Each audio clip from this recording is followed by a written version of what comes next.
WIIFTBPM. WIIFTBP. Media's just for you and me. WIIFTBP. Media's just for you and me.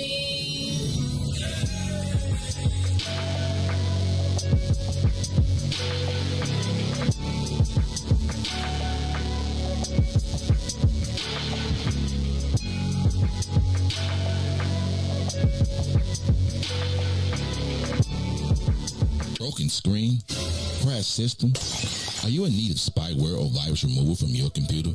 Well, contact RPC Computer Repair in South Shore and let us help you with all your computer repair services and print needs. Need office or print production services, copies, scans, fax, or even notary service? Then stop by and support RPC Computer Repair and Print Shop located 1741 East 71st Street in the 71st Street corridor, newly revitalized South Shore areas, and let RPC be your one-stop shop, where we believe RPC is your PC. RPC Computer Repair is also a UPS access point where you can drop off and pick up your important packages. So let RPC be of service to you. Call RPC Computer Monday through Saturday, 8 a.m. through 6 p.m. at 773-966-4457. That's 773-966-4457. Visit RPC at rpccomputeringinc.com for more information.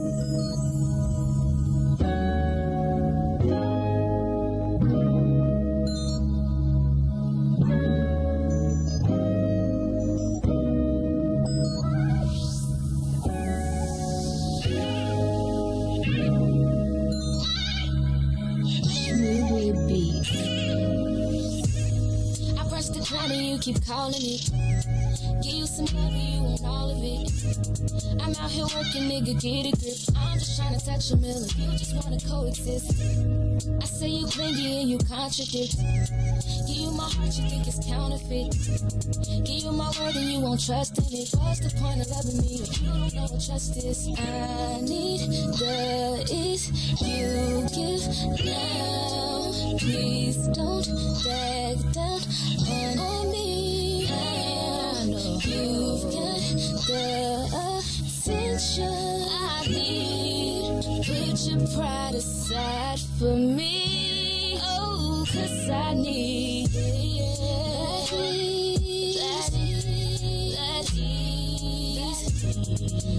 ease. Put your pride aside for me. That ease. While I'm out trying to get that ease. Know that I need that ease. Put your pride aside for me, baby. You're insecure, it's driving me crazy. I'm trying to get it and you keep on saying you know my love is never enough. I put up with you for too long, now I'm over it. You shit, I need money. I'ma call it quits. Let ease.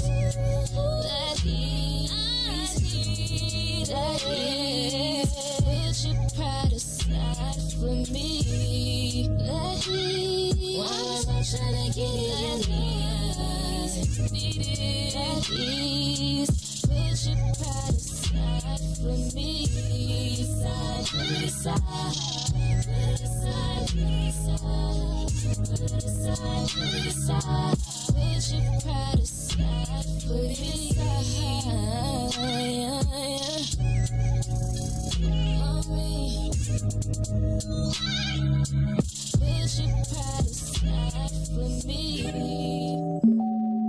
Yeah. Ooh, I miss your kiss. Oh, your kiss is one of a kind. It feels so nice. Girl, you do it right. I miss. Oh, girl, you don't go too fast. You take your time. Just how I miss. Hey, oh, you kiss it, then I'm drifting off your love. Keeps me floating, girl. I miss. Hey, good morning. Good morning. This is Tasha Napper here with I Do, I Did, I Don't on What's in It for the Black People Media. Thank you for joining us today. I am here with my guest, Donnie Maxey, today. And Donnie and I have known each other for quite some time. We actually went to high school together. We were in college together and kind of reconnected a little bit as we started talking about kids and all sorts of things as it relates to relationships, divorce, separation, marriage. And so welcome. We're going to talk about that. I'll let Donnie introduce himself in just a moment. But I want to ensure that you are sharing good content. So this is Tasha again, What's in It for the Black People Media on the show I Do, I Did, I Don't. I would like for you to go to share, to like, and to follow both the I Do, I Did, I Don't page as well as the What's in It for the Black People Media page so that you are taking advantage and getting notifications of this fabulous content that is always on this network. So make sure you share, make sure you follow, and make sure you like. And so we're going to get into it because I think we're going to talk about an awful lot today. And we started a conversation which led to Donnie's appearance on the show, really about children and modeling behavior for children as you think about normal relationships and everything that happens in a normal, in a marriage that's not really strained. But also, how do you do that when you're in a strained relationship or marriage, or you're separated or worse, divorced, and it was contentious and you have to still interact with the other party to the divorce, maybe because you still have business to take care of, but also because you have children. And when you've separated under duress or under really difficult situations, it can be really, really difficult to manage that relationship. And to do that in front of kids is, believe me, it can be very, very difficult. And I don't always get it right either. So nobody's perfect. Good morning to you, Tasha. Good morning. Good morning to all your listeners. Parenting is not a perfect practice. There's no parent messiah. Yes, and there was no handbook either. No. So it is not a perfect practice. It's difficult. I think the kids expect it to be perfect. Sometimes we hold pretty high expectations of ourselves, but one thing I tell myself sometimes is I'm the best mom they know. Well, I'm the best mom they ever had. Your children do believe you're perfect because you're their parent. Yep. Perfection looks different for mom than it does for dad. We are coming out of being a very binary society. We're very non-binary now. And what we share with our children can't be what our parents share with us. We have to do more because our children are exposed to more. People are allowed to be more human. And that doesn't mean it's just a 0 and a 1. You can't just say I'm boy, girl. That doesn't happen anymore. We're not the superhero parents anymore. We can actually be human. You can be human. Human means that you can have mistakes happen, and you can still live through them, and you can correct them, and you can say today no, but tomorrow you can say yes. That's what's going on in the world today. And so that's a little different than it used to be. How so? Well, it used to just be do as I say, not as I do. Definitely heard those words. Your mores and your values, they have stuck with us for a long time. And a lot of us tend to think that we should abandon our mores and our values instead of letting that be a guide for us. That's the road we walk down. One of the things that my father explained to me is that you might not have thought I was the greatest dad in the world, but I'm way better than my father. Interesting. So when we look at our lives now as we are parents now, we have to say, am I at my parents' ceiling? Meaning, is that my floor, or is that also my ceiling? If we want to do things like break generational curses or whatever you want to call it, generational practices, and adjust our norms, we have to do some things different. That doesn't necessarily mean abandoning everything that your parents did, because I can definitely say, having children and being married, that I understand my father a lot better than I did as a young man, and even in my 20s and my 30s. It's like, dude, I get it. Yeah. I love you. I feel like every person that becomes a parent at some point has that reality check and that sort of, man, I get it now in a way that you couldn't. And it's like everything in life, right? We have to experience it, like truly experience some things to really fully get it. And then we have a different level of appreciation for our parents because we understand the struggle. We understand the choices that have to be made, and sometimes the very hard choices, and the sacrifice of just navigating. And so when, as I'm thinking about sacrifice, I'm thinking again about this, all right, difficult relationship, right? Yep. And sometimes I have to sacrifice what I really feel and what my face wants to say and what my what my mouth wants to say for the benefit of modeling good behavior to the children. Yeah, modeling behavior is very important. Our children spend a good portion of their cognitive life watching people model behavior in school. Parents are their child's first educator. So in those first 5 years, when your child is like a sponge soaking up everything that they see and hear around them, those experiences, they shape them and they become their subconscious. So when you look at your child and it's like, well, why did you do that? I don't know.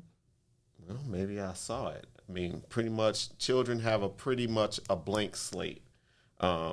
It's us who pour into our children.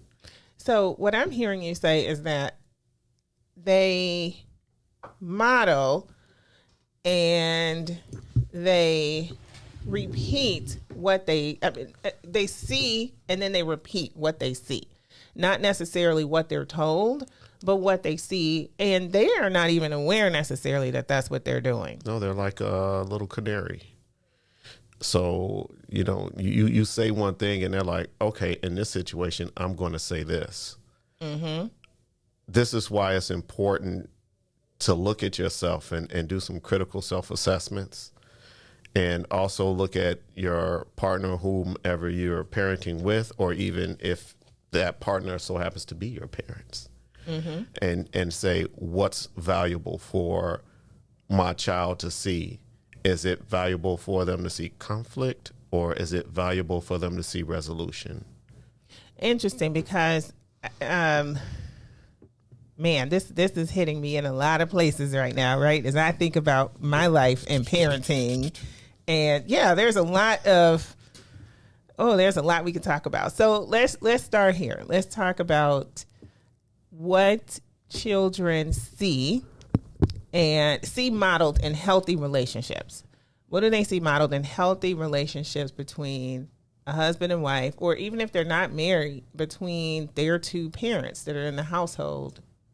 Well, I want to say, and I don't know how people feel about this in today's climate, the Cosby Show was a great example of how to deal with life, especially with conflict. Like, problems are going to come. Mm-hmm. You can't put your child in a white padded room and they're never going to get hurt. Right. And all they're going to see is sunshine every day.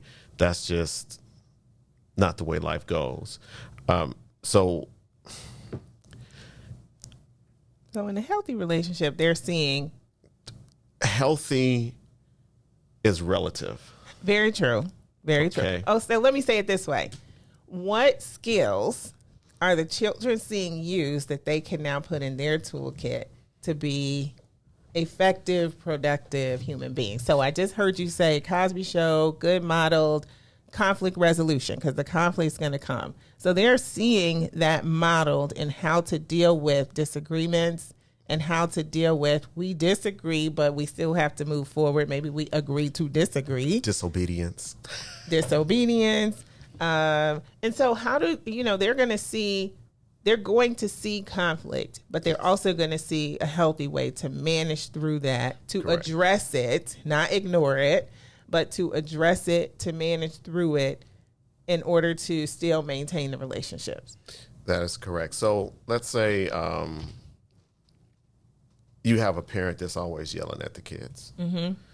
So if you leave that eldest child to watch over the younger child, and now they get to play parent, they're going to model your behavior. So when the younger sibling doesn't do what they want that younger sibling to do, they're going to go into parent mode. Yes. And they're going to yell.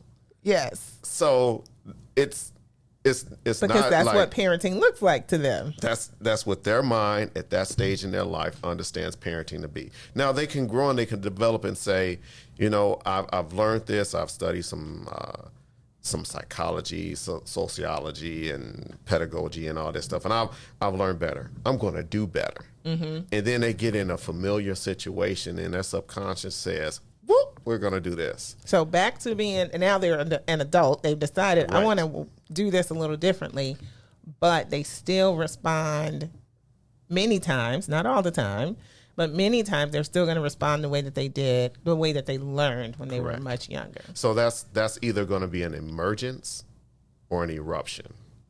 And it all depends upon what the situation is and what kind of trauma they experienced from that initial experience with that similar situation. It can't not always be the exact same thing, but it can be very, very similar. So that's an interesting concept. Did you talk about emergence versus, what was the other word you just used? Eruption. And emergence sounds like it just sort of happens in the normal course of life. Eruption sounds like there is a crisis and I'm like just reacting at this point. There you go. That's the re's, right? React, respond, regret. You go through that cycle and you look at the situation, you say, man, I should have done that differently. I could have done that better. Yeah. But something in your subconscious blacked you out, and that primal early stage experience came out, and you don't even know where it came from sometimes. So this is so interesting, because if you think about children that are young in separations and divorce, and they see now strained interactions that are really difficult, really tense between the two parents, then that's what they start to learn parenting looks like, and interaction with the other sex looks like when you're in a relationship.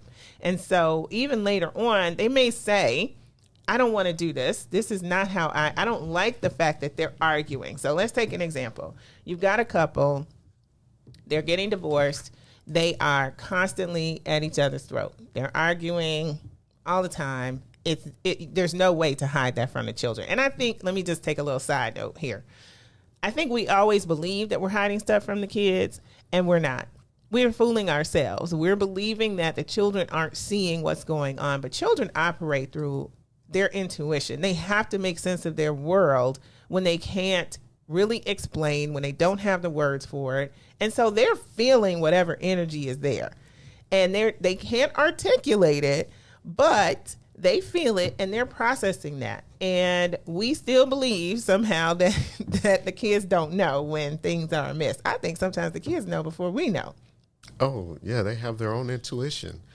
You know, they I remember hearing things through the vents when I was a child. And I was like, I'm not going to be like that when I get older. But in talking about, you know, the arguing with the parents, you still have to look at, well, they must have some triggers. Yep. And understanding what your partner's triggers are really helps. Now, you can use that for the good of things, or you can use that to manipulate. Angel on this side, devil on this side, good or bad. It all depends upon how you want the outcome to be. Right. You can't control a person, but you can control how you behave and how you perform and what comes out of your mouth and how your body responds to the stimulus around it. Mm-hmm. So therapy helps. Therapy helps. Therapy helps. I'm a huge advocate. Absolutely. As you were saying that, I was like, okay, we're going to have to talk about therapy, because you have to understand those triggers. Mm-hmm. You have to understand how to help yourself to not go once you are triggered, recognize it and not go there. Yeah, I think the last time we saw each other in the flesh, I was on my way to therapy. So, I mean, therapy isn't like a... That is true. I'm going to go for a year and I'm going to talk about this one thing and I'm going to be fixed. No. Yeah. No. Because you start uncovering other things. And if you're really serious about doing the work, right, then you're going to invest the time and the effort. If you really want to do something different or be different, you realize that it's just like anything. You have to practice it. Mm-hmm. You have to work at it. Yeah. And it's funny that you said that, because I think you were going to therapy and I was going to therapy at the same time, and we happened to like meet in the elevator like, hey, where you? Interesting. Okay, so all right, so let me give you some situations, and I want to break down some examples for folks. So okay. All right, so let's start with what a child might see in the home. You've got a dysfunctional, abusive situation happening. So it could be physically abusive. I think most of us already connect the dots there and say, if the child is seeing a physical interaction between the parents in a violent way, that then they're going to take that and that's going to be in their subconscious. And that's how they think about handling conflict. So it's not a one size fits all answer to that, right? Mm-hmm. Everybody experiences things differently. So if a child sees violence in a household, that could make them become a protector. Mm-hmm. Or they can go out and they can commit the exact same crime. Right. Hopefully they say to themselves, I don't like that. But another thing that could happen is that the child will run interference. And they will try to take one parent that they deem is the angriest and try to keep them happy. Mm. Another thing that could happen is that child could go out into the world and duplicate the dysfunction that they see in their household. So then you have a bully at school. Not even just a bully, just a angry, disgruntled person, you know, always having a scowl on their face and you don't know why. A lot of times we don't know what happens in people's households because we put on all of our masks and our suits of armor and we go out into the world and it's good morning. Yes, there's the whole facade of it's put together. Never let them see you sweat. Don't take your business in the street. All of that. Yeah, and all that stuff goes stays in here, goes down your back, and as you get older, you wonder why you got all Joints these hurt. kinks in your back. You seeing every kind of mystic doctor, acupuncturist, chiropractor, doctor taking pills. It's because but I believe in the chiropractor and the acupuncturist. I do too. I Yes. was just there yesterday. Okay, cool. So you have to find outlets. And for a lot of children, they don't realize that their parents keeping them active in sports or even doing house chores or engaging their siblings gives them some kind of an outlet to escape from the trauma that they've experienced. In the errors that so I'll give you a personal example. Okay. In the errors that I've made in my life as a parent, what I'll do is I'll go back and I'll have a one-on-one with my kids and say, if you didn't like what I did, if you thought what I did was wrong, process it. And when you become a parent, don't do it. And have a discussion with me when you're ready to articulate what you believe that I did wrong or what you think that I did right. And sometimes an apology is required. Mm-hmm. And if you think that you're too big to apologize to your child, like you shouldn't do that, like it's backwards, that's completely wrong, because you're pouring the right things into your child. You're letting them know how to become accountable. That's a very good point, and you're also modeling then how to apologize for behaviors, because sometimes I've seen, especially boys who, and it's not just boys, but there's such this level of competition that they embody all the time that to apologize somehow means that they're wrong and they're not good enough and they've lost. And so they avoid trying to apologize for something as simple as it was totally a mistake. We all know it.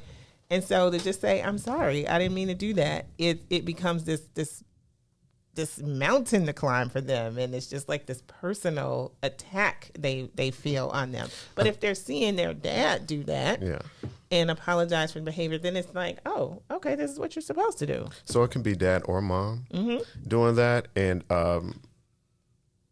I know quite a few unapologetic people, and it all depends. The person you're in a relationship with, you behave differently with them than you may with other people. Some people are consistent. They're the same with all their relationships. And some people, because of how they grew up, they model the behavior that they saw in their household, in their own household. Right. I should say in their household growing up, they model that exact same behavior in their household, and they're completely unaware that they're doing it. Interesting. So this goes to expectations in a relationship and even the roles that we expect the other partner to play, because this is what we saw. Mom worked and came home and made a 7-course dinner and, and looked fabulous the entire time. And so that's what I expect my wife to do. Or, dad, maybe it was dad who worked and came home and made the 7-course dinner and then played with the kids, and this is what I'm expecting my husband to do, which may or may not be realistic in your own situation, but that's what happens, right? So we're creating these tapes, and as parents, we are really imprinting what's on those tapes and those recordings in their head that is going to come out in some way later. Right. And so we have a responsibility to make sure that the kids are getting the right things and understanding how to navigate these situations with not just themselves, but with others, because it really is going to matter in their own relationship, but also it's going to matter when in their relationships as children, but it's going to matter in their relationships as adults when they actually are having, romantic relationships with someone else. Or any kind of intimate relationship. Because if you, let's say, just for the sake of saying this, that the most acceptable hierarchy in a family is father, mother, then children, right? This is an example. This is an example. Mm-hmm. I'm not saying this is law, but let's just say it is. So mom emasculates dad. Mm-hmm. And you have 3 boys, 2 girls. Mm-hmm. Each boy is going to experience that differently. each daughter is going to experience that differently. So when you think about how is that going to affect them when they go outside? Well, if dad is at the top and he's not respected and he's an authoritative figure, when I go out in public, I may not respect my teacher. Mm-hmm.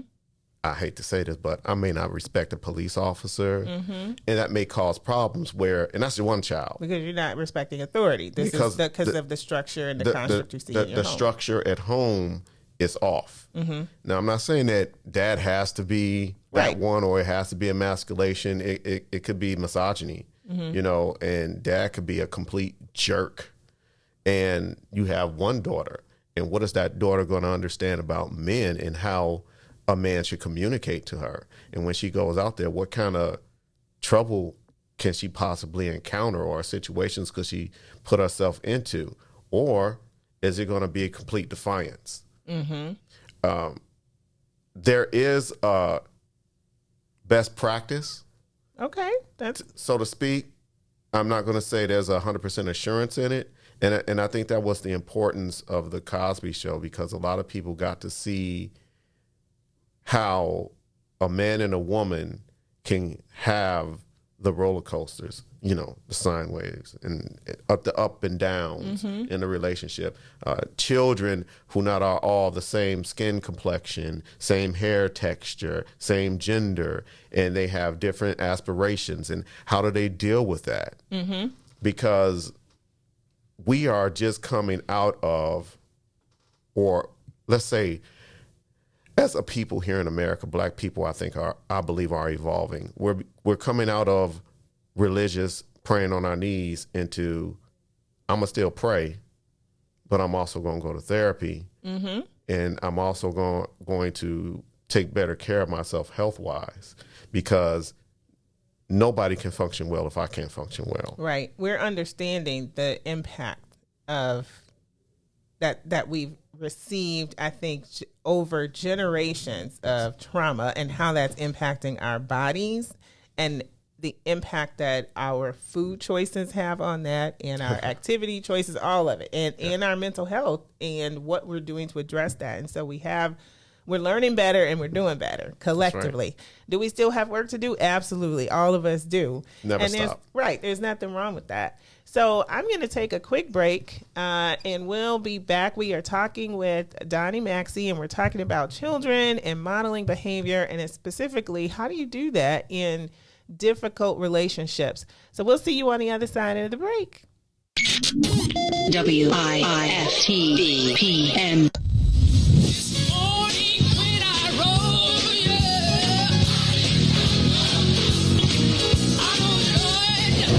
Chicago's Power Hour. I'm your host, Angie Mims, and Terrence Keys, TD, aka Terrence Daniels. I wish I had one witness in the house. You got one. You got a couple of them. Got two T's. Give me a testimony. Oh Lord, he's did it before. Oh Lord, I got one. Better. I got 5 reasons. 5 reasons. Oh Lord, he turned it around. Turn it around. He woke me up this morning. Oh. Don't do this. Don't do this. Go number ahead. 4. He woke me up this morning. Come on, number 3. Come. He woke me up. Oh, Lord. He woke you up. That thing can touch you, but one of them 5s will get you. What's the second one? He woke Oh, yes, sir. Yes, sir. Oh my God. And the number 1 reason. Number 1. Final answer. He woke me up this morning. He woke me up this morning. That's a testimony. That's a testimony.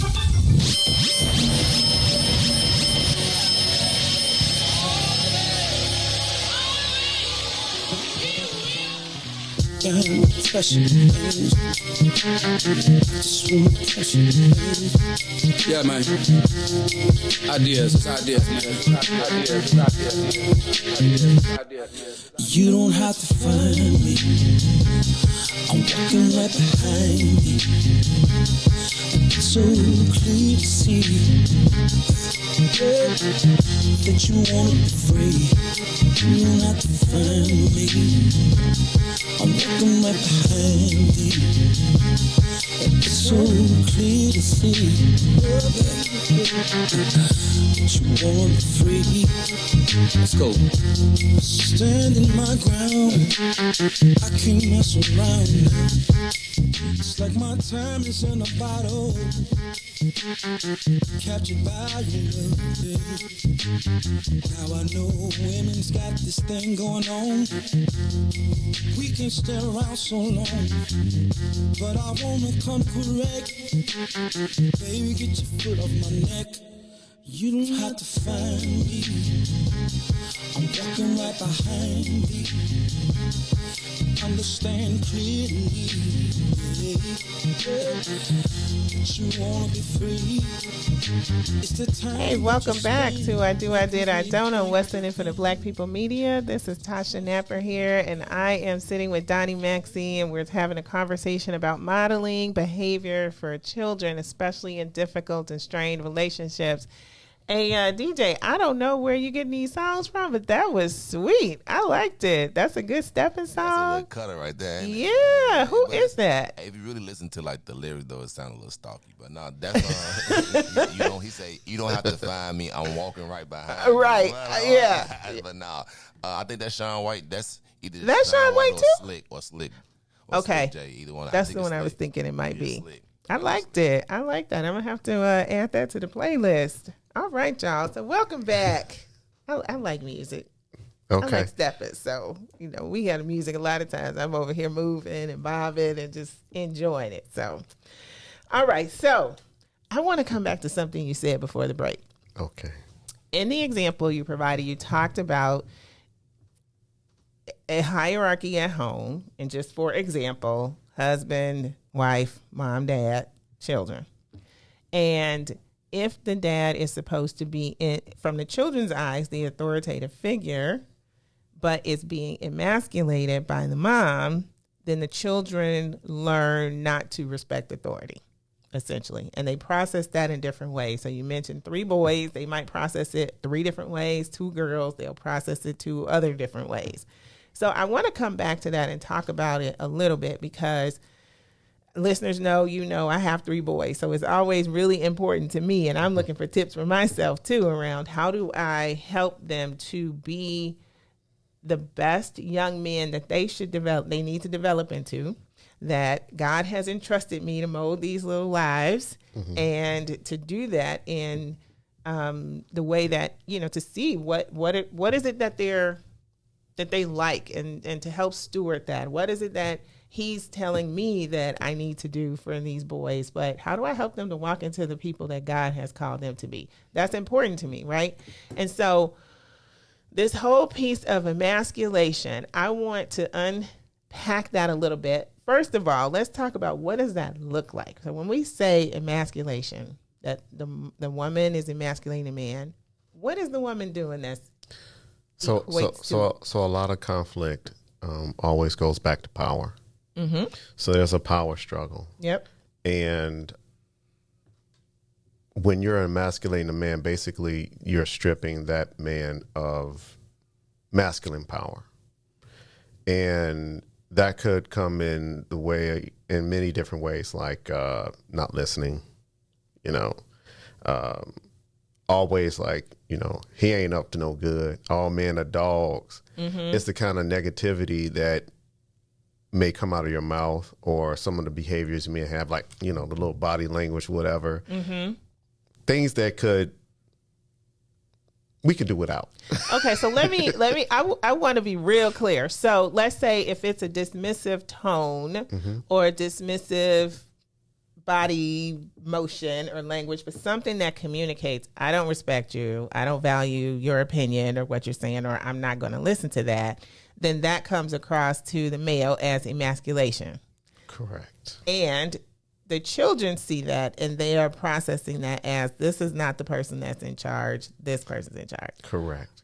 Okay, so I'm struggling with it a little bit as we talk about it. So because hold on. So the reverse of the opposite end of that is misogyny, right? Okay. You have misogynistic men who are just like, all women are B's and H's, and you don't know anything, you can't think on your feet, and just do as I say. Right. And you hold no value. Okay, so you get both of those things. We have the emasculation and the misogyny that could be happening, and the children are seeing this and processing it. And essentially what I'm hearing you say is there does not seem to be this level of mutual respect for the other partner that shows up in the way we speak to the other person, the way our body language is, the things that come out of our mouths, the stuff we say.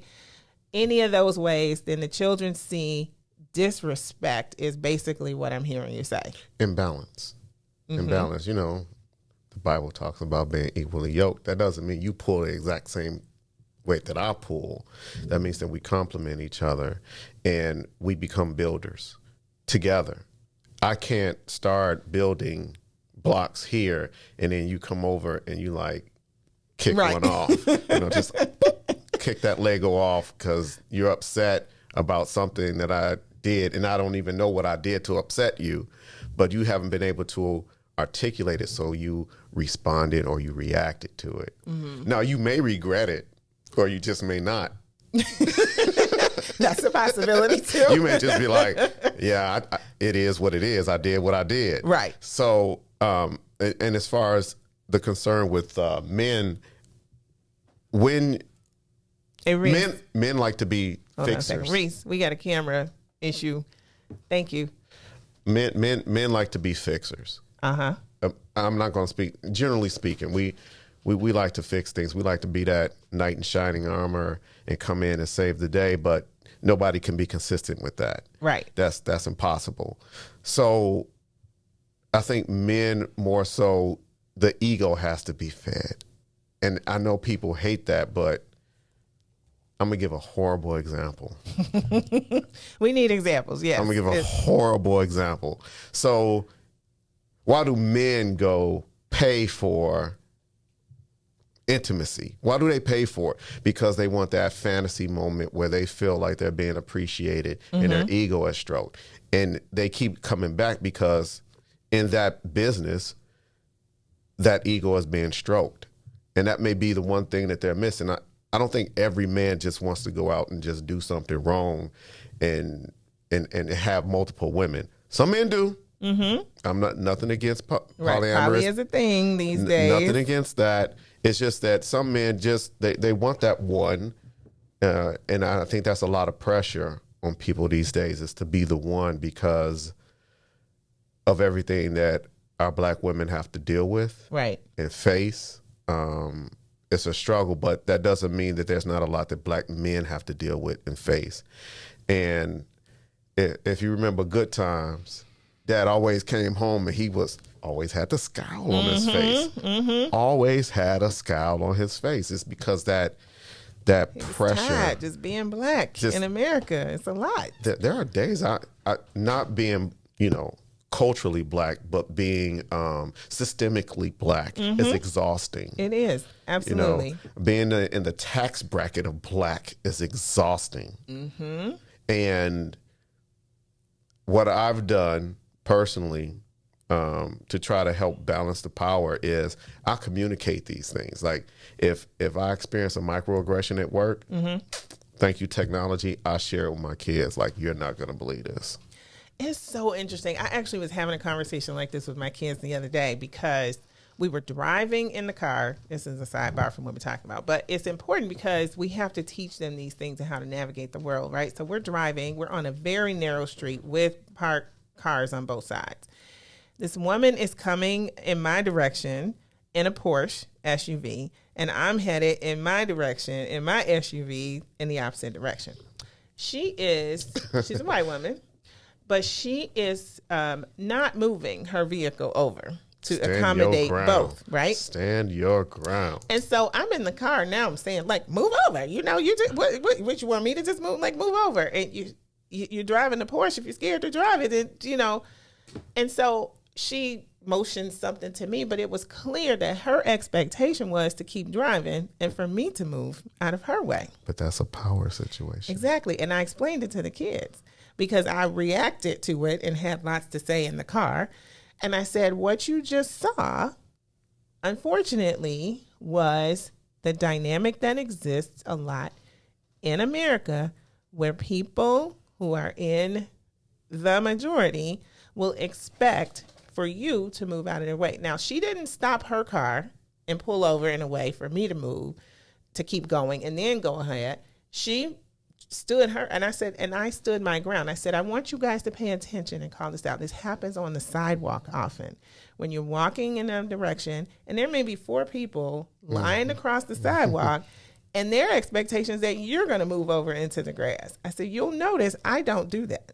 I will stand there. Yeah, that's or I will move forward. So yeah, that's another discussion, right? It's still power. It's a power struggle. It's still power. But it's also helping them recognize the imbalance. And there are times that you have to see what's happening that's not maybe the obvious thing and stand your ground. And each one of them receive that message differently. As kids will. So, okay. So the kids, let's go back to it because I digress, right? So I can go back to that. I can just jump right from that. So even in that situation, let's just say that it wasn't you and the lady in a Porsche. It was you and your husband or ex-husband walking in a doorway. Okay. And it's a power struggle. Like, I was here first. It's like kids in a line. Like, I was in the line first. Right. I was in first. So, I want to be at the head of the line. So when the child in you emerges or erupts, what do? How do you handle that situation? Do you have a blackout where you just allow the inner child to take over? Or do you black out and say, if I just move to the side, does that mean that I'm weak? Or does that just mean that this isn't that important to have a situation? I'm moving to the side. It's not that important for me to have a situation. Right. But just like in a situation with the car, it's because of the history of what systemically black and white people have gone through. Right. You have a position to say, I will not be moved. I'm going to stand my, and you keep hearing that because even when you hear about, police officers being in fear there, or some people, our brothers and sisters of less melanin in the South, they're standing their ground. What are you standing in your ground for? Is it that important to stand your ground? You have to pick and choose your battles. And a lot of people think that that's for like big issues. No, it could be something very petty and small.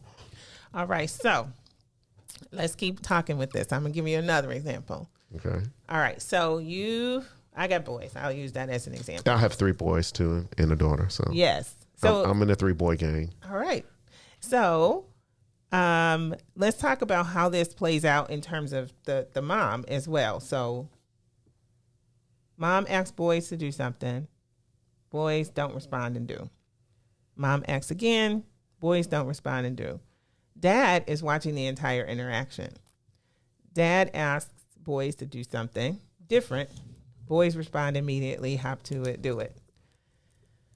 All right. So my inclination as mom is I'm about to light into both of y'all because this is some bull. Right? So you're playing that chess game in your head already as to how you're going to respond and react versus saying respectfully, he did not usurp your authority with the children by stepping in and saying, hey, look, I'm the head. I have spoken. Listen to me despite your mother. To me, that's not productive. What the kids should understand, or the children should understand, is that mommy's going to ask you to do things. And as long as that's the right thing to do, you're going to do it. Secondly, as a dad, I'm always like, in my presence, buddy, you're going to do whatever the adult asks you to do, especially if I'm sitting right here, because you don't want me to get involved. Right. So you have a lot of things going on there. I don't want to be the default to punishment. Exactly. or reprimanding. I want it to be like, your mother is a parent just like me. She's not just for the cuddling, the hugging, and kissing boo-boos and all that crap. No, I can kiss boo-boos too. I can give you some Neosporin. Right. I'm good with rubbing on the ointment with a Q-tip, but you can't just say, "Oh well, this is mom, and you can pick and choose." Right. So another part of that is how is your interaction with him? Do the children witness you picking and choosing when you're listening to him, and how he's presenting himself? Is he presenting himself in a positive way, or is he presenting himself negative, which then dictates or can predicate how you're going to respond to him? Because if dad's petty and a nitpicker and all that stuff, and it's really getting under mom's skin, mom is going to tune him out. And you know what? I really commend the power of a woman to tune a man out. That is so fantastic. I still don't understand it. It is a superpower, but it does amazing things to men, because somehow we get the message and we either act right or we stop. We do some stupid stuff. Right. But most of us want to act right.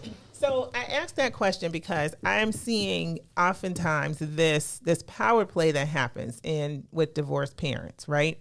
Where one parent wants to be the favored parent and garner Loyalty. all of the right. They're trying to garner all of the love or the fun or whatever it is with the kids. Loyalty.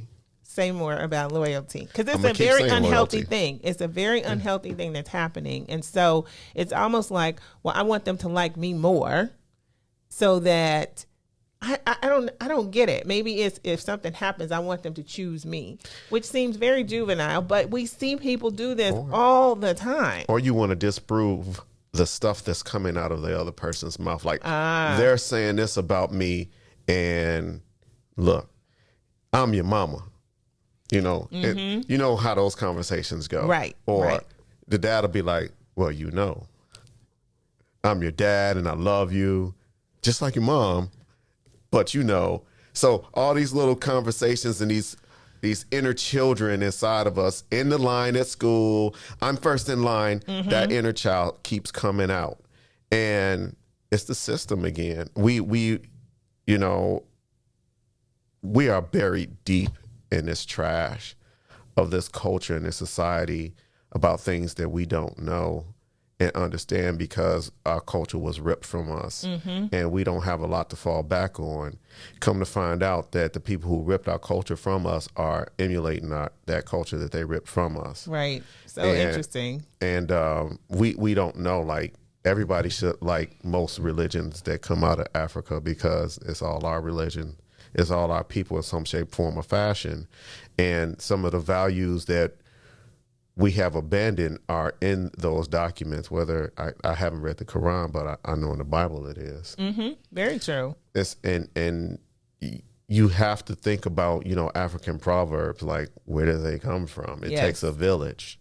And it does. You can't do this all by yourself. And people who think they're doing it by themselves are clearly fooling themselves.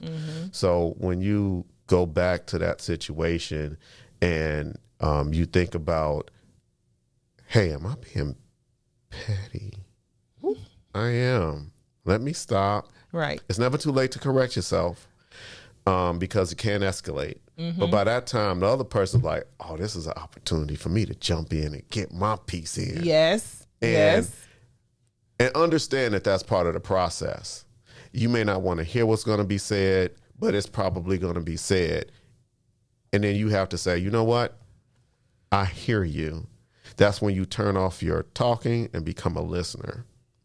Because the more rope you give somebody, that opportunity they have to hang themselves. It's just the way things go. All right. So we are nearing the end of the show. I don't think this is nearly enough time to cover everything that we wanted to talk about, but I like to always give listeners tools at the end of the show.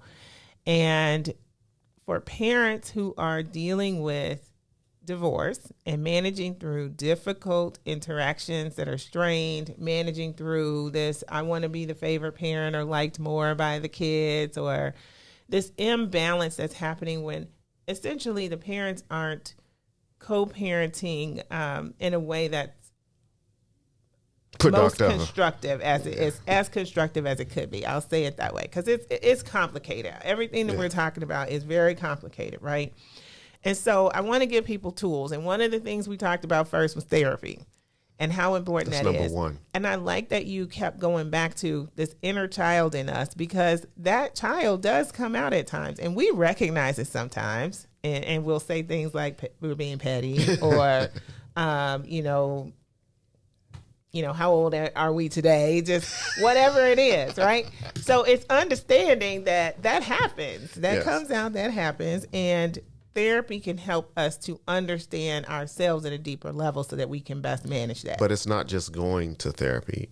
You have to be very honest and vulnerable. Yes. I think that's one thing we didn't say here is be vulnerable, and be careful who you're vulnerable with. Mm-hmm. Sometimes, when your partner's upset or you can't trust your partner, that's not the person to be vulnerable with. Right. But you can't start to really heal unless you're vulnerable in therapy. And I was doing therapy really, really wrong. I even told my therapist, man, I'm supporting you because you're a black woman. I don't really need help. I mean, I was cocky about it. Like, ain't nothing really wrong with me. And this is just, I'm being honest, because I thought that I was doing everything right. I'm sure she was like, oh boy, we got one. This dude need a lot of help. But then and I'm gonna be real quick with this. So during the pandemic, I was laying on a table and getting my acupuncture, and I freaked out. Like, I was like, wait, you're not gonna turn on some music for me or anything? I gotta sit here in the silence and just sit here with these needles in me?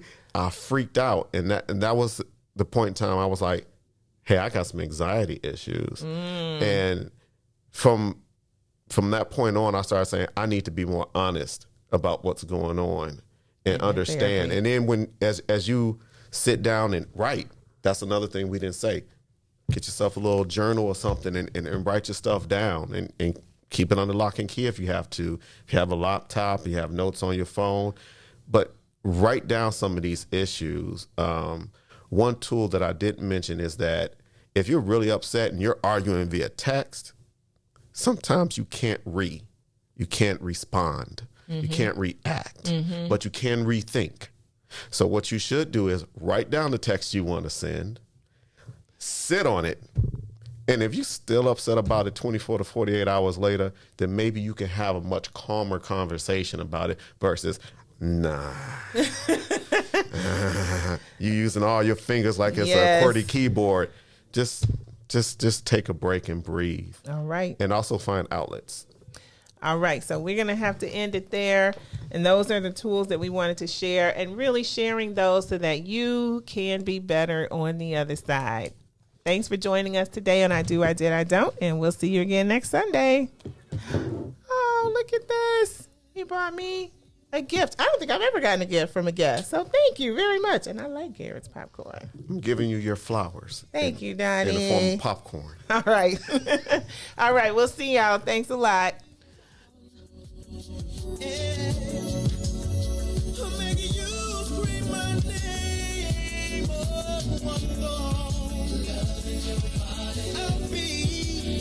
Your body, and I'll be caressing your body. Oh, baby, come on, loving your body. I'll be loving, feeling your body. And I'm gonna touching your body all night, baby.